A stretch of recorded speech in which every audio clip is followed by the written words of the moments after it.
कृष्णाचं नाव विठ्ठल कसं पडलं आणि मग पंढरपूरला विठुरायाची आणि रुक्मिणीची मूर्ती एकत्र का नाही, ह्या मागचीच ही एक पौराणिक कथा.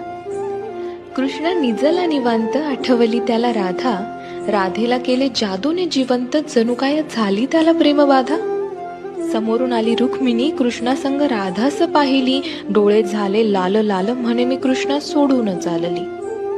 कुठे गेली रुक्मिणी कुणास बाई ठाऊक, कृष्ण भटकतोय तिला शोधत, होऊन व्याकुळ भाऊक.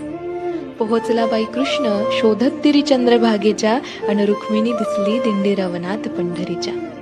कृष्ण म्हणवितो रुक्मिणीस, पण ती रुसलेली फार, म्हणतो कसा, अगं रुक्मिणी कसा करू मी तुझ्या विना वैकुंठाचा संसार.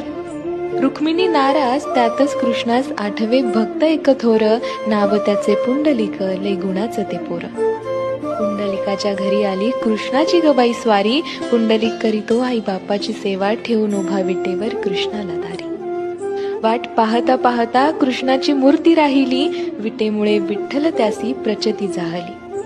28 युगे झाली लांब उभी राहून, रुक्मिणी रुसवा तो धरी, अवघ्या भूमंडळाचा संसार बघत विठ्ठल उभा विटेवरी. भूमंडळी म्हणे विठ्ठलास बाप, अन रुक्मिणी साई, अन बोला जय जय विठोबा रखुमाई.